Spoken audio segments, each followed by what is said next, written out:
Howdy, Jacob here. Today we're looking at Charter Communications, just a one-off video in the media industry.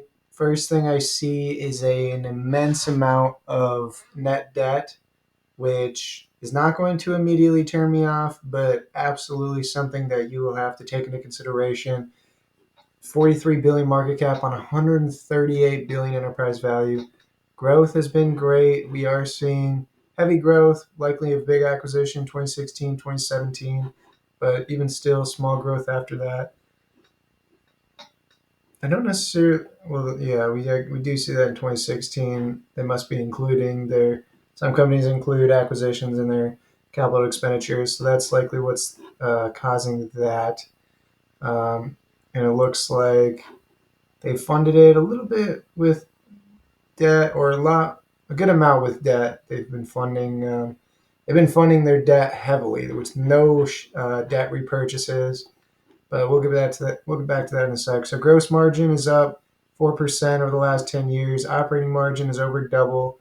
So pretty impressive there. But return on invested capital is low single digits. So when they reinvest back into the business, they're not getting the best rate of return. Um, so they're repurchasing a lot of shares. They are reinvesting back in the business, which we can see from their capital expenditures being quite a bit higher than what they were 10 years ago. But otherwise, um, not a lot of other use of free cash flow. And we actually see that they're going into debt to fund both reinvestments and share repurchases. At some point, it will catch up to them. On the balance sheet, we see that they only have 709 million cash on hand, with 2 billion in short-term debt and 96 million in long-term debt. So that's almost $100 billion in debt, and their 5-year average free cash flow is maybe 7 billion.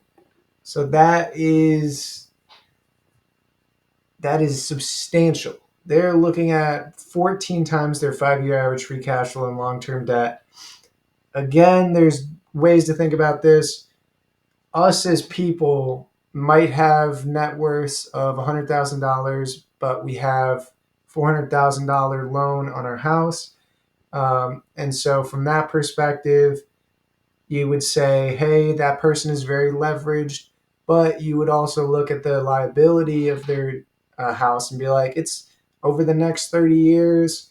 So they have, this much due this year, this much due next year in relation to their earnings of $60,000, $80,000, $100,000, whatever it is less concerning.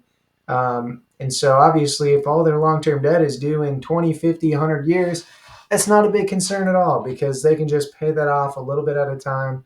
But if this is due in the near term, the company is likely going to have a problem, and they're going to have to sell off assets to be able to fund their debt.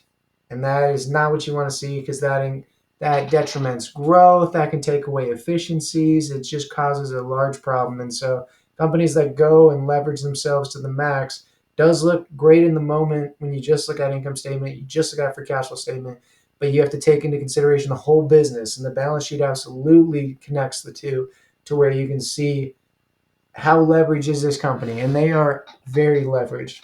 So again, when I do my estimation of earnings and free cash flow, we are not taking into consideration balance sheets. So that's going to have to be on your own accord, saying, okay, I think it's a buy, but what type of safety net do I need to be able to balance out the amount of debt that this company has?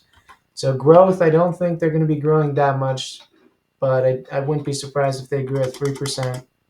And then my P and price to free cash flow, I'm going to be basing it off of their enterprise value. And so it might look very low, or closer than an enterprise value, to where an 8P looks very bad.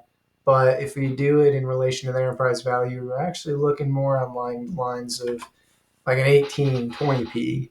Um, so that's something to keep in mind when you have companies with a large enterprise values way greater than market cap. You will sometimes see price to earnings and free cash flow that don't quite make sense to you, since when you think about it mathematically, a zero growth business perpetuity should have with a 10% rate of return would have a 10p, 10 price per cash flow. But for businesses that have so much debt, you sometimes have to take that into consideration for their valuation. And so in their earnings part, I do like that free cash flow has consistently been higher. Let's maybe do 8 and 10.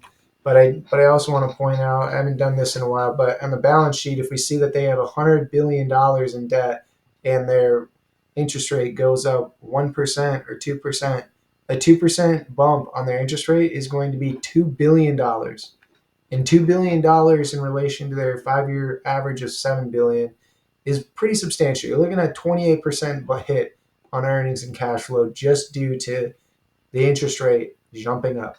And so I will bring these margins down actually due to that. And maybe let's do just 1% bump down.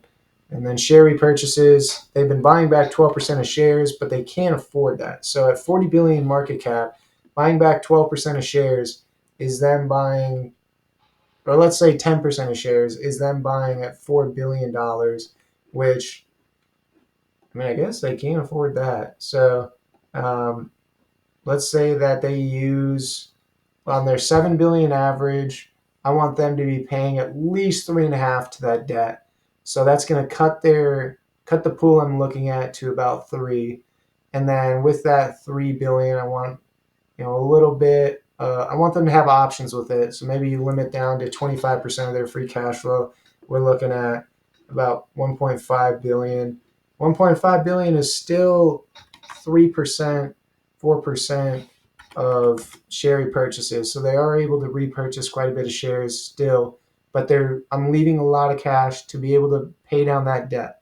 They need to figure out a time. It needs to come soon to where they focus on debt repayment, absolutely on the most recent debt, and also on debt that interest is just going to be bearing down on this company. So with this, I get to a price needs to fall 53%. But even if you come up with a valuation that makes sense to you, you have to understand the risks that are involved with debt. You have to look when they're due and see if that's concerning to you. To me, I don't like investing in companies that are in debt. I prefer as little debt as possible with the most gushing amount of cash flow and a good valuation. And I do think that there's possibility of seeing good valuation here, but I am concerned about the debt. So thank you for hopefully you enjoy the video. Have a great rest of your day. Thank you.